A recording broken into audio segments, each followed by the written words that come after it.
Gustavo, hay libros o hay temas que están en caliente, pero además de este programa que también está en caliente, está tomando un tema que es sobre tu libro, la dictadura del algoritmo. ¿Por qué trabajas este tema? Porque el mundo actualmente está teniendo cambios muy profundos, además demasiado acelerados. Y detrás de esos cambios profundos y acelerados hay un conjunto de tecnologías que, como decía McLuhan, están ayudando a moldearlas, ¿no? Y como decía también McLuhan, a veces no lo percibimos. No percibimos que hay un conjunto de tecnologías que están moldeándonos como sociedad y que están empujando esos cambios. Son cambios en la forma en la que nos divertimos, en que nos instruimos, en que hacemos nuestras transacciones comerciales, económicas, un conjunto de cambios tremendos a partir del desarrollo de las tecnologías digitales, de la cultura digital y de la comunicación digital. Yo creo que yo creo que hay que hacer un esfuerzo por comenzar desde Latinoamérica, especialmente desde Venezuela, a estudiar este mundo de los algoritmos. Tú sabes que me ha sucedido y le ha sucedido, me supongo que a mucha gente, que en la medida en que hablamos de algo, entonces ese algoritmo empieza a aparecer en los aparatos. Es decir, ni siquiera uno los busca, sino que Ujú. uno dice en la casa, en cualquier reunión, y de repente aparecen estos. Esa dictadura que nos están imponiendo, ¿cómo afecta en las políticas de nuestro país, en las políticas sociales, en la política del, del ciudadano común? No, afecta tremendamente y por eso es que es importante que lo empecemos a estudiar desde el Estado, desde la sociedad. Yo creo que lo que intentamos hacer desde el libro es dar primer aporte. Se va a resolver todo, obviamente, pero es Claro, un primer aporte para dar ese debate. Porque la cultura digital, el mundo digital que tiene detrás los algoritmos, ¿no? Pues, este conjunto técnicamente hablando, es un conjunto de ecuaciones para resolver un problema. En el libro tratamos de ir un poquito más allá. Tratamos de ir un poquito más allá y decimos, ahora, ¿cuál es ese problema que se quiere resolver y quién tiene el problema? Ahí es cuando llegamos a los dueños de esos algoritmos, cómo los desarrollaron, qué sesgos les introducen, qué consecuencias tienen el ser humano. Y tú me preguntabas, ¿qué papel tiene esa cultura digital ahorita en nuestra cotidianidad, en la vida de Venezuela? Plena, plena, total. Desde el Estado venezolano se ha hecho un esfuerzo importante, por ejemplo, desde que surgió la plataforma Patria, tiene un algoritmo, desde que surgió la plataforma Patria, para hacer política pública desde lo digital. Pero rodeado, eso es una isla comparado con los continentes de algoritmos que rodean esa isla, que son las plataformas digitales, los bancos, las plataformas de mensajería. Y bueno, y si vamos más allá, al mundo del poder de los algoritmos, que por eso el libro se llama La dictadura global de los algoritmos, entonces hay un conjunto de intereses que están detrás de los algoritmos que tienen como idea no solo dominar al mundo para hacer dinero, hacernos consumidores pasivos, sino que transformarnos incluso de nuestra concepción de la vida y diría yo en el libro hasta nuestros sueños. Tienen la intención incluso de que nos soñemos lo que ellos quieren y no lo que nosotros soñamos que sea nuestra sociedad. fíjate que en estos dos libros, los más recientes, los tuyos, La dictadura global del algoritmo, pero tienes el anterior que son los amos del significado. Es decir, eh, pareciera que fuiste al revés. Primero hablaste de lo que significa, de quiénes están detrás de todo esto, y después hablaste de la tecnología. Realmente siempre se habla primero de la tecnología y después de lo que eso conlleva. Correcto. ¿Por qué te indujo a hacer a la inversa este trabajo? Bueno, es como ir del abstracto a lo concreto, ¿no? Fuimos como del abstracto, terminó siendo una metodología sin querer también, te lo confieso aquí. Pero también tiene que ver con el que los amos del significado es un trabajo un poco más elaborado. Por allá como por el 2011, 2010, yo comencé una investigación de la historia de la comunicación en Venezuela, que va desde la primera radio, Radio Aire, por allá en la época de Juan Vicente Gómez, hasta los grandes conglomerados mediáticos que fueron la 1BC, el Cisnero, el bloque de armas, que tú los conociste muy bien, que Venezuela en esa época los conoció muy bien. Y luego la historia del Internet, cómo nació el Internet en Venezuela. Esos son los amos del significado. Entonces, qué había detrás de esa historia, ¿no? No era la historiografía oficial, sino quiénes eran los dueños, cuáles eran sus conexiones con los grandes medios en el mundo, Los poderes, los poderes detrás, por eso los amo el significado, ¿no? claro. Y además, cómo la revolución bolivariana hizo un corte abrupto y le entregó ese significado que trataron de construir las élites por 100 años al pueblo. La revolución resignificó. De eso se trata los amos del significado. Entonces, fíjate que el amo del significado va desde los medios tradicionales a la historia del Internet en Venezuela.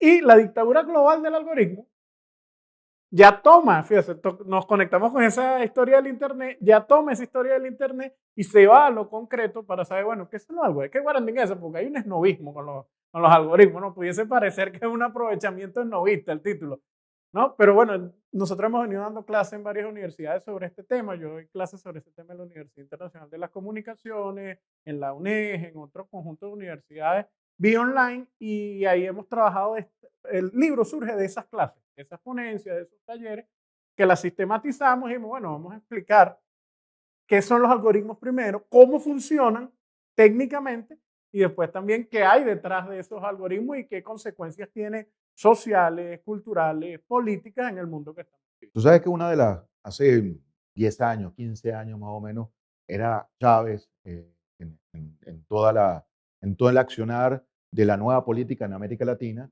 pero había una frase que decía que Internet no sube cerro, que, por ejemplo, que no hacía política, es decir, que era una falsa política estar en Internet. Ahora pareciera ser todo lo contrario. ¿Se ha revertido eso? Mira, yo siempre explico en los salones de clase, quienes diseñaron este mundo de lo virtual, y lo digo así, construyeron o un espejo de la realidad o un espejismo de la realidad. Y le digo yo a los estudiantes, ustedes escogen si es un espejo o si es un espejismo de la realidad. Quienes diseñaron ese mundo virtual. El mundo virtual no sustituye el mundo real. Es muy importante tenerlo claro. No hay una sustitución del mundo real en el mundo virtual. Eso es un espejo o un espejismo. O sea, aquí los usuarios de tu canal que escojan también qué es para ellos el mundo virtual, ¿no? Y eso es muy importante tenerlo claro, pero eso no significa que esté cambiando por completo la forma en cómo vivimos y cómo nos comunicamos. Esta tecnología llegó para quedarse. Una tecnología que existe. A través de ella comemos, hacemos delivery, pagamos en el banco, pagamos en condominio, nos comunicamos con nuestra junta de condominio y con el consejo comunal y todo. O sea, nuestra vida cotidiana la hacemos en el mundo digital, pero eso no sustituye lo real. Eso no sustituye cuando el consejo comunal ahí se reúne en la asamblea. Ah, pero se convoca a través del sistema de mensajería. ¿No? Entonces, eso es algo que hay que tener muy claro. ¿Cambió lo que planteaba el comandante Chávez? No cambió.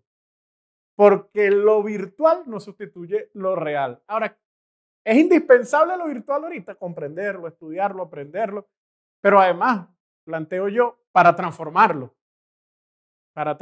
no es solo comprenderlo por comprenderlo, sí, ya, y nos quedamos en el fatalismo de que Elon Musk, Mark Zuckerberg y Jeff Bezos son los dueños del mundo. No, yo estoy convencido de que en Latinoamérica podemos construir nuestras propias herramientas que sean competitivas, que puedan sustituir unas plataformas que además fueron pensadas y desarrolladas desde un sentido de la vida, Raúl. Cuando el algoritmo es el lenguaje en el que le hablamos a las máquinas. Es lo que hacen los técnicos, los ingenieros en sistemas y los especialistas desarrolladores para explicarle lo que queremos los seres humanos a la computadora. Y la computadora luego lo transforman en todo esto que conocemos, en las redes sociales, etcétera. Entonces, si se lo explica a un ingeniero de Inglaterra, ¿sería lo mismo que se lo explicara a un ingeniero de Barlovento? Evidentemente no, ¿no? Entonces, el sentido de la vida que tienen los algoritmos de las plataformas desarrolladas en Silicon Valley no tiene absolutamente nada que ver con eso. Y por eso nace la dictadura global me quedé confundido los dos libros, la dictadura global del algoritmo, y el subtítulo es Una batalla por la humanidad. Tú sabes que con esto, el uso de estas tecnologías, el uso de los algoritmos, en su primera fase siempre logra que la derecha gane elecciones, por ejemplo. Lo hizo Bolsonaro, lo hizo ahora Milei, es decir, pero no quiere decir que eso sea perpetuo porque va cambiando, ¿no? O sea, Bolsonaro no volvió a repetir bajo el mismo esquema. Así Es es. decir, también las No es tecnologías infalible. no es infalible, exactamente. Ahora bien, si tú dijiste que esta tecnología llegó para quedarse, pero va a haber otros cambios. Ah, avisoran algo, ustedes como estudiosos de la comunicación virtual, avisoran algo de lo que podría venir. ¿Qué pasa con, con la gente? ¿Qué cambios tendrá? Evgeny Morozov, que es uno de estos críticos él lo llama el tecnooptimismo, eh, tiene una frase que dice, la inteligencia artificial es la electricidad del presente. Fíjate, esa frase puede responder un poco lo que me estás preguntando, ¿no? Él dice, la inteligencia artificial es la electricidad del presente. Yo creo que seguirán habiendo cambios sustanciales y veloces que serán difíciles de atajar, porque incluso la misma lógica de los algoritmos nos están llevando cada vez más a hacer análisis más simplistas, menos profundos de la sociedad, intencionalmente, diría yo. Y las sociedades no se comprenden en 30 segundos. Comprende una sociedad en un contenido de 300 caracteres, sino hace falta esto, hace falta la reflexión, hace falta el estudio para comprender un fenómeno social, sociocultural, sociopolítico. Pero yo sí creo que van a seguir habiendo cambios profundos que estarán vinculados a la inteligencia artificial.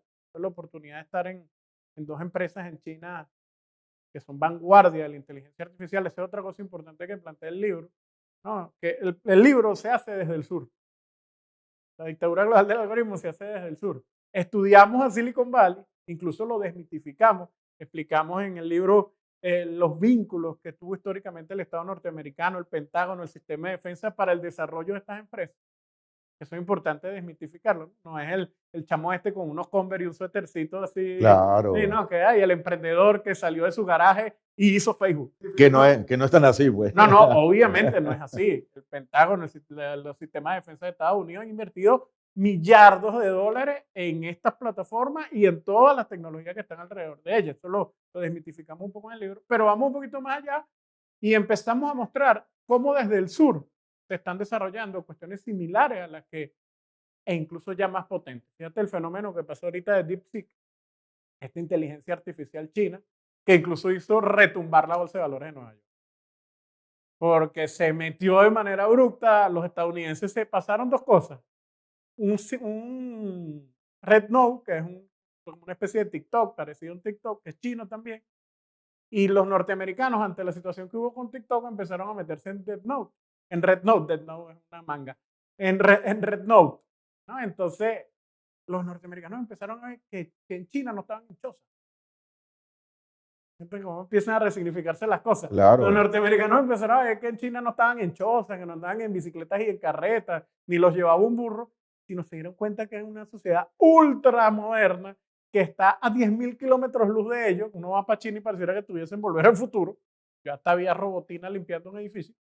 Entonces, entonces pasó eso, fíjate, se comenzó a dar un choque paradigmático para los norteamericanos. Y después viene una inteligencia artificial que barre con Gemini, que es la de Google, que barre con ChatGPT 4, que es la de OpenAI, que es DeepSeek, y hasta hace que se retumbe la bolsa de valores de Nueva York. Entonces es irresponsable analizar este tema solo viendo Silicon Valley. claro. ¿No? Entonces por eso nosotros tratamos, aunque el libro es corto, trata de aportar ideas en todos estos sentidos que te estoy diciendo, como que, epa, ya va, si vamos a hablar de inteligencia artificial hay que hablar de los chinos. Hay que hablar de los chinos porque no sería irresponsable analizar este tema sin decir que Tencent, que es la empresa que más dinero generó en sistemas de mensajería el año pasado, generó el triple que WhatsApp, porque es la de WeChat, es la empresa de WeChat, generó el triple de dinero que WhatsApp. Sería irresponsable analizarlo solo desde la visión occidentalista o eurocentrista o colonizada, pudiésemos decirle para poner un término más político. Venezuela siempre está en temas, digamos, de democracia. Cuando hablamos de democracia, hablamos también de elecciones, porque si algo ha tenido injerencia toda esta nueva tecnología es en ese correlato de las elecciones. Eh, Vemos que hay peligros para nuestra democracia estos algoritmos. Pueden lograr torcer la democracia, la verdadera democracia que es la que ejerce el pueblo y que es nuestra soberanía, por ejemplo. No tengo duda que sí, Sí, tengo duda que sí. Hay ejemplos suficientes, yo los muestro en el libro. Muestro en el libro cómo sucedió en la India, cómo sucedió en lo de Cambridge Analytica con Trump en la primera en la primera gobierno, como sucedió con Bolsonaro, como sucedió con Bukele, que es un caso poco estudiado. Yo aporto algunos elementos de cómo llega Bukele a donde llegó, qué estrategias usa, etcétera. Con Milei sucede también. Yo creo que es el primer candidato puramente digital. O sea, él es el acabado más puro. Eso lo hizo un ebanista del algoritmo. Él es el acabado más puro de lo que es un político digital. De lo que es un político digital. Vio del mundo de lo digital y de lo digital logró convencer a importantes sectores de la sociedad argentina para llegar a la presidencia. O sea, que no nos guste o no, eso sucedió.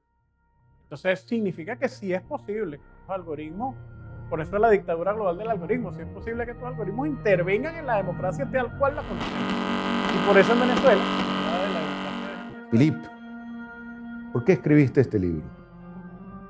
Mira, te voy a dar un ejemplo. De donde yo vengo, en Francia, hay casi cero artículos de prensa, cero programas de televisión que no diga otra versión, que no da a conocer otra versión que la de la dictadura.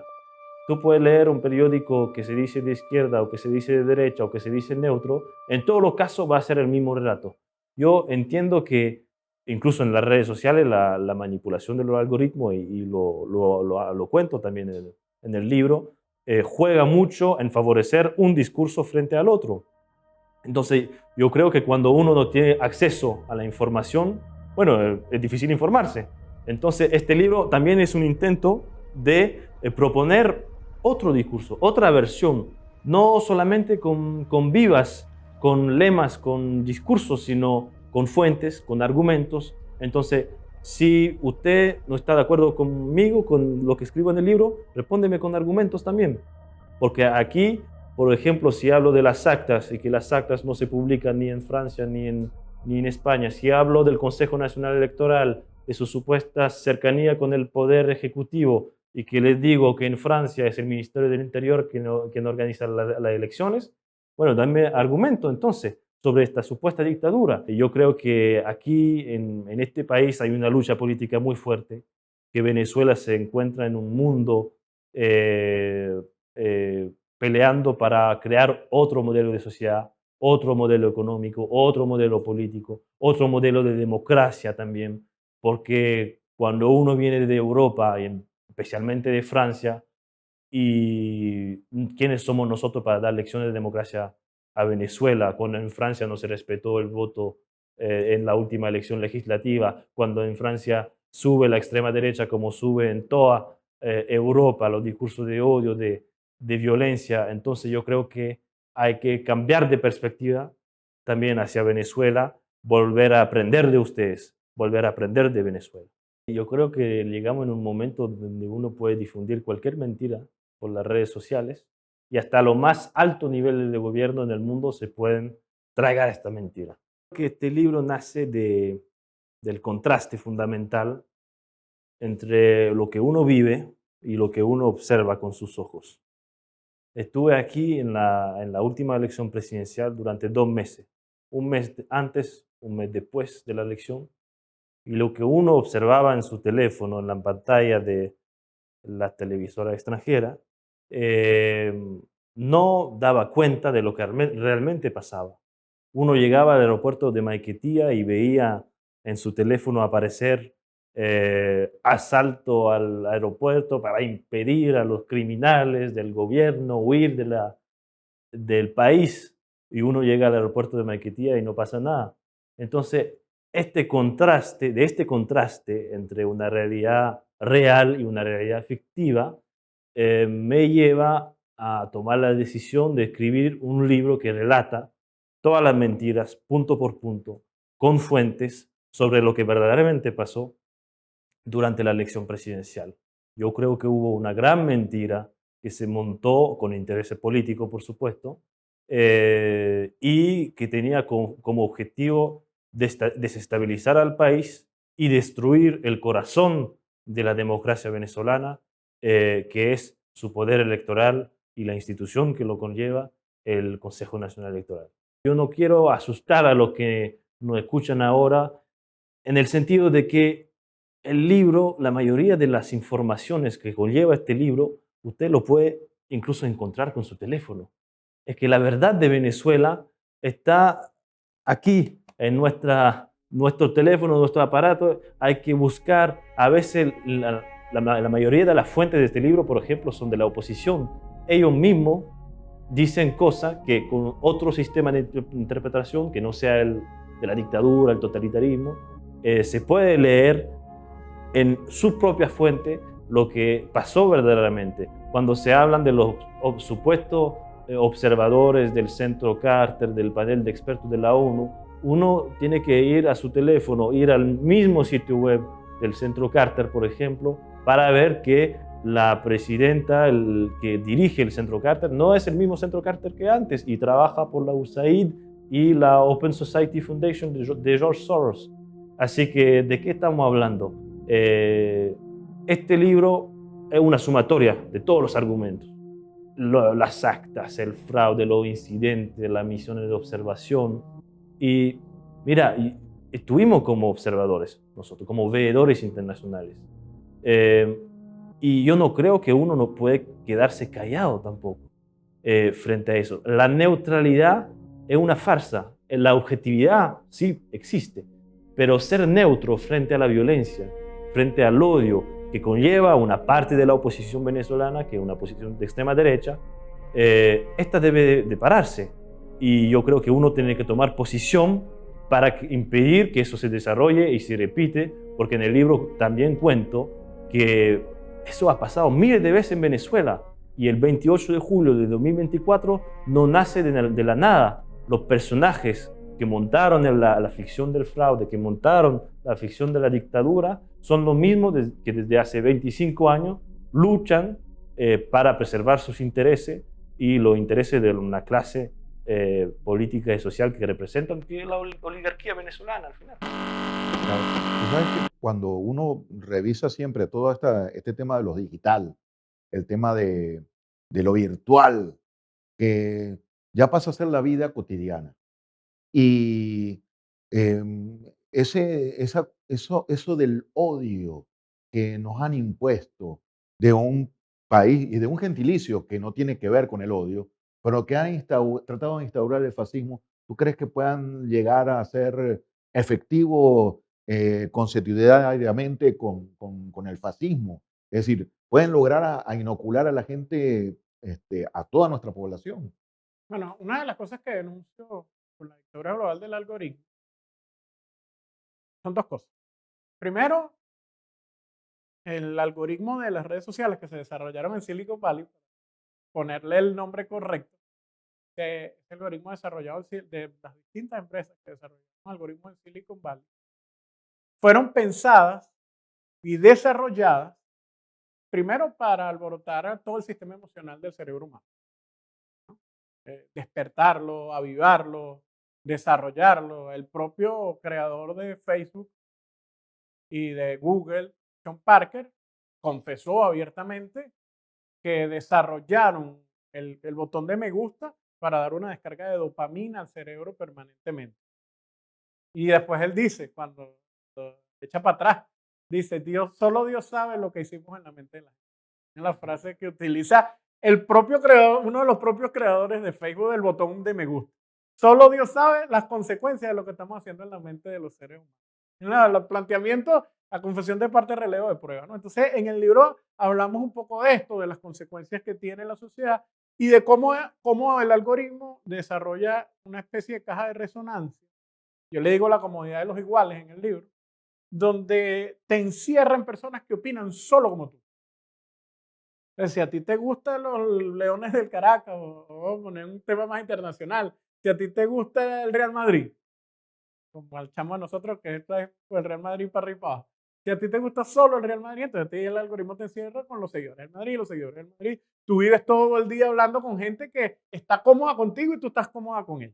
Cuando tú apagas el teléfono, miras para un lado y ves a alguien que le gusta el Barcelona, o que le gusta el Caracas Fútbol Club, o quien sea, como tú estás avivando tus emociones en el cerebro todo el tiempo, te sientes cómodo, esa sensación de tranquilidad que te da la persona que piensa igual a ti, cuando te consigues con alguien que piensa distinto, ese es el caldo, la intolerancia al pensar distinto a la diversidad es el caldo del neofascismo.